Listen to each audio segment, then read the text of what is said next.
কদরের রাতে যদি একটা শিশুর জন্ম হয় 27 রমজান কদরের রাতে, সেই শিশুটাকে আপনারা কি আলাদা নজরে দেখেন না?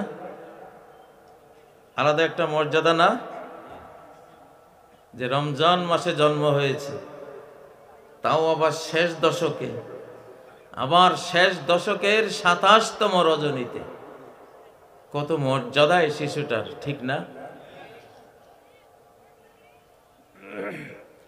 প্রিয় ভাইরা, এই যে বাংলাদেশ, এই যে মানচিত্র, 1947 সাল 14ই আগস্ট 27 রমজান কদরের রাতে এই মানচিত্র পৃথিবীর বুকে জন্ম লাভ করেছে।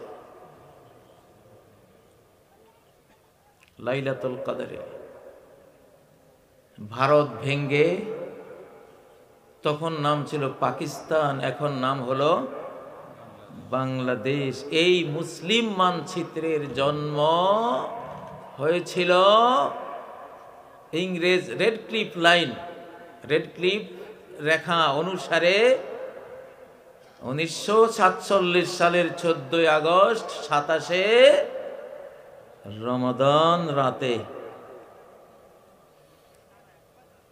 পরের দিন জন্ম হয়েছে ভারত রাষ্ট্রের। আর 27 রমজানের কদরের রাতে এই বাংলাদেশ, এই মানচিত্রের জন্ম হয়েছে। সুবহানাল্লাহ। ও ভাইয়েরা, কদরের রাত কোরআন নাজিলের রাত। এই মানচিত্রের জন্ম লগ্নে মুহাম্মদ আলী জিন্নাহ কোরআন হাতে নিয়েছিলেন, বলেছিলেন, দিস ইজ আওয়ার কনস্টিটিউশন, এইটি আমাদের সংবিধান, এই কোরআন অনুসারে এই দেশ চলবে।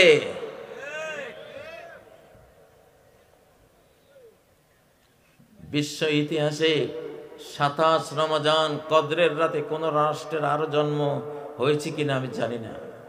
আপনারা জানেন? জানা নাই। এই একটা সৌভাগ্য তো যথেষ্ট ছিল এই মানচিত্রের জন্য, কিন্তু আমরা সেই সৌভাগ্যটাকে মূল্যায়ন করি নাই। আল্লাহু আকবার। মূল্যায়ন না করার কারণে আল্লাহ এতটা অসন্তুষ্ট হয়েছেন যে এই পাকিস্তান জন্ম হওয়ার সাথে সাথে গন্ডগোল লেগে গেছে। আল্লাহ যখন দেখলেন আমি কদরের রাতে এই মানচিত্র তোমাদের উপহার দিলাম, কোরআন দিয়ে দেশটা চালাবে ওয়াদা করেছ, প্রতিশ্রুতিবদ্ধ হয়েছ, কোটি কোটি মুসলমান কোরআনের মায়া ঝাঁপিয়ে পড়ে এই মানচিত্রের পক্ষে যুদ্ধ করেছে। কিন্তু সেই 47 থেকে আজ 2024 পর্যন্ত বাংলাদেশের পার্লামেন্টে কোরআন কি এসেছে? কোরআন আসে নাই। এই জন্যই কেউ শান্তি পায়নি, আইয়ুব শান্তি পায়নি। অপমান অপদস্থ হতে হতে হতে পচা ডিম খেয়ে, মার খেয়ে ছেড়ে পালিয়েছে।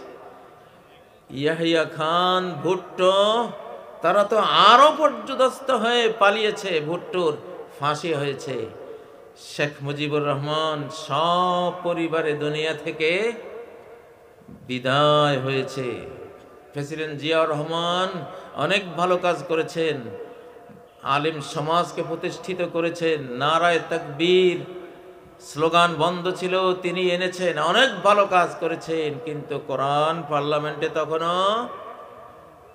আসেনি, আনা যায়নি, আনা হয়নি, পরিণতি ভালো হয়নি। এরপরে একে একে পরিণাম কারো কি ভালো হয়েছে? এইবার বলছি, এমন এক ভয়াবহ রক্তগঙ্গা সামনে আসতেছে। ও মুসলমান, এইবার এই দেশটা শেষ সুযোগ তোমাদের। একটা ভোট যদি বাংলার কালেমা পড়া কোন মুসলমান কোরআনের বক্স ছাড়া অন্য কোথাও দাও, তাহলে তোমাদের উপরে আল্লাহর লানত, সমস্ত ফেরেশতার লানত, সমস্ত মানব জাতির লানত পড়বে।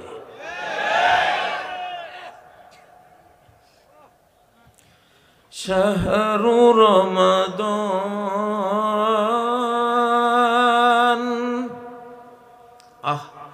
কি ইতিহাসটা এই বাংলাদেশে, এই মানচিত্রের। রমজান মাসের জন্ম, শেষ দশকে এই মানচিত্রের জন্ম, এই ম্যাপের জন্ম, তাও আবার 27 রমজানে। আল্লাহু আকবার। শাহরু রমাদানাল্লাযী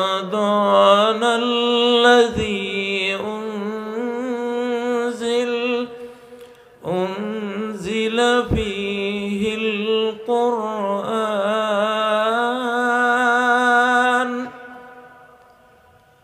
কোরআনের প্রতি মহব্বত আছে না? কার কার আছে? আল্লাহ আপনি সাক্ষী। বাংলাদেশের যত মানুষ আজকে আমাকে দেখতে পাচ্ছেন, এই মাহফিল থেকে আপনাদের উপর ফরজে আইন, প্রত্যেকের উপরে আলাদা ফরজ।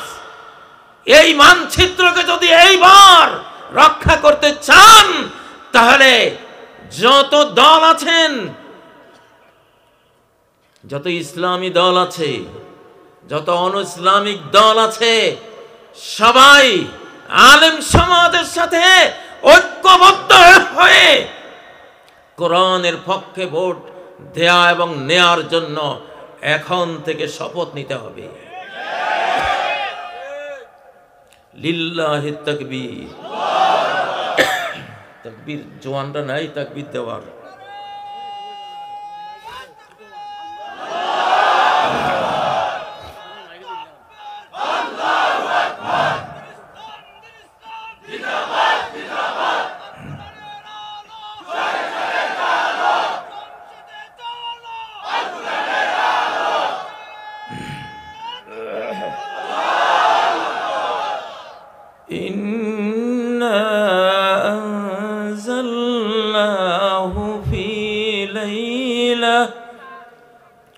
في ليلة مباركة إنا كنا منذرين।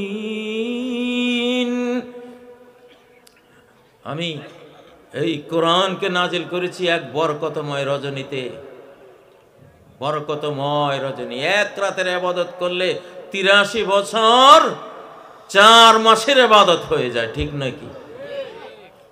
তেমনি আমাদের এই ম্যাপ, এই দেশও আল্লাহর রহমত রূপে যেন আকাশ থেকে নাজিল হয়েছে সেই বরকতময় রজনীতে। কেউ আমাদের শান্তি দিতে পারেনি, কেউ আমাদের মর্যাদা দিতে পারেনি, নিজেরাও শান্তি পায়নি। কোন শাসকে পর্যন্ত শান্তি পেয়েছে? ভালো পরিণতি হয়েছে? হয়নি। এইবারে আরো ভয়াবহ হবে। এখনকার শাসকরা যদি মনোজগতে এটা স্থির না করে যে আল্লাহ এইবার ইনশাআল্লাহ তোমার মুসলিম সমাজ, ইমানদার বান্দা বান্দিকে নিয়ে, আলেম সমাজকে সাথে নিয়ে ধীরে ধীরে আমরা কোরআনকে পার্লামেন্টে নিয়ে আসব। লিল্লাহে তাকবীর, লিল্লাহে তাকবীর। এটাই তো ইবাদত। ও ভাইয়েরা, কোরআন আসলে মা বাবারা কি বৃদ্ধাশ্রমে যাবে না ছেলে মেয়ের সাথে আজীবন আমরণ তারা ছেলে মেয়ের ঘরে, ছেলের ঘরে শিশুর মতো স্নেহ মায়া ধন্য হয়ে মা বাবা লালিত পালিত হবে? লালিত হবে না? কোরআনের বিধান নেই তো। সারা কোরআনে আল্লাহর ইবাদতের কথা বলে আল্লাহ তাআলা মা বাবার কথা বলে। কোন সংবিধানে আছে? কোন সংবিধানে আছে? নাই। ওয়াবুদুল্লাহা ওয়ালা তুশরিকু বিহি শাইআ ওয়া বিল ওয়ালিদাইনি ওয়ালিদাইনি ইহসানা ওয়াবিল ওয়ালিদাইন, আল্লাহর ইবাদত করো আর মা বাবার সাথে ইহসান করো। টাকা পয়সা যা আছে মা বাবার সন্তুষ্টি মতো পরিমাণে মায়ের পিছনে ব্যয় করো, বাবার পিছনে ব্যয় করো। এই সংবিধানে আছে না? আছে না? ও ভাইয়েরা, আজকের এই বাংলাদেশ একেবারে একটা বড় যুদ্ধের প্রান্তে দাঁড়িয়ে আছে। আপনারা এই গ্রামে বসে হয়তো টের পাচ্ছেন বা পাচ্ছেন না, ঢাকায় বসে আমরা বুঝতেছি। যদি এই কোরআন আপনারা শপথ নেন, এইবারে ইনশাআল্লাহ কোরআনকে ভোট দেব, কোরআনকে সমর্থন দেব, কলিজার ধনটা সমর্থনটা আল্লাহর কোরআনকে দেব, এই ঈমানটা, এই ভোট আল্লাহ আল্লাহ রাসূলকে দেব, কোরআনকে দেব, তাহলে আল্লাহ হয়তো আকাশ থেকে হাসিনার আযাব যেমন তুলে নিয়েছেন, আগামী আযাবও আল্লাহ তুলে নেবেন ইনশাআল্লাহ।